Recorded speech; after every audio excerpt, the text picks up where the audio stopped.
In this video, we will comparing two best APS-C mirrorless camera in the market, which is the Fuji XT5 and the Sony FX30. Two of the best APS-C that you can use for both photo and video. But on today's vlog, I'm gonna help you to decide which camera is the best for you, either the Fuji XT5 or the Sony FX30. So hello guys, join me as I put the two best APS-C camera again, which is the FX30 and the Fujifilm XT5, and let's compare head-to-head specs comparison. So, and guys, without further ado, let's start. But again, before anything else, if you're new to my channel, please consider to subscribe and hit notification bell so at least you'll be updated for all the videos that I will upload regarding photo, video comparison, and tutorial. So without further ado, let's start compare these two camera and help you to decide which is the best for you. So again, guys, reason to buy the Fuji XT5. So first, I'll give you a reason to buy the XT5 rather than the Sony FX3. We'll compare. First, guys, you have already electronic viewfinder on this camera and the XT5.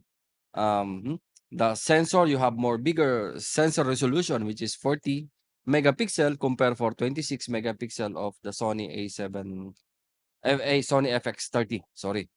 Next is continuous shooting burst mode. So it's 15 frames per seconds compared for 1 frames only per seconds of the Sony FX30.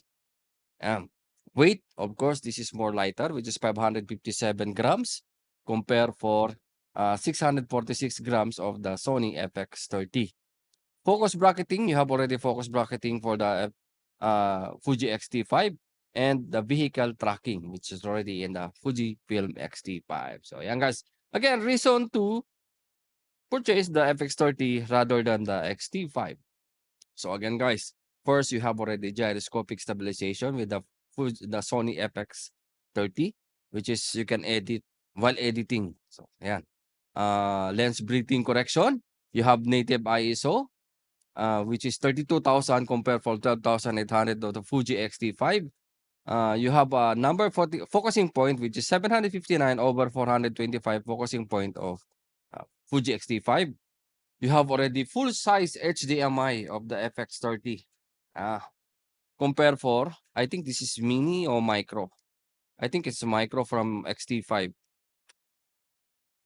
I believe it's micro. Yes, it's micro HDMI of the XT5. And you have a selfie vlogging type of the FX30. Yeah. Compare for tilting type of the XT5. So it's only a tilt. It's not fully articulated. You have NFC connection.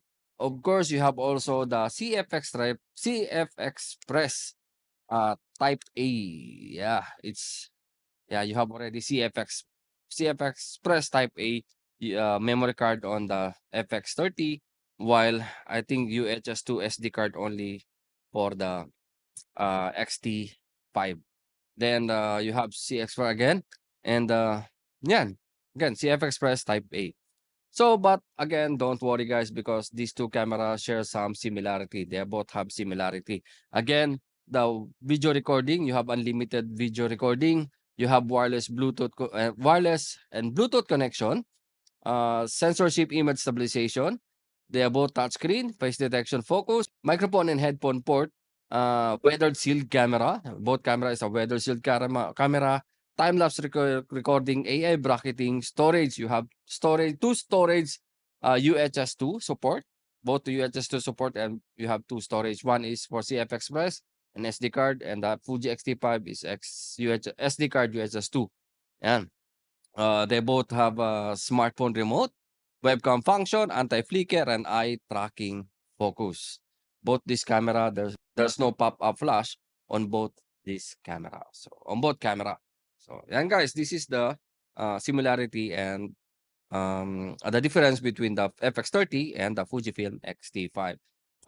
Again, guys, if you are more in a photo and if you like creative shot of photo, like 70% of your work is photo and yan, done video, or 60% of your photo or your work is video, then 40% is video, then I'll go XT5. Yes, you have 45 megapixel, 40, sorry, 40 megapixel with viewfinder. So you will enjoy the viewfinder, and of course, uh the picture style or your film simulation. Yeah, you have already film simulation on this camera.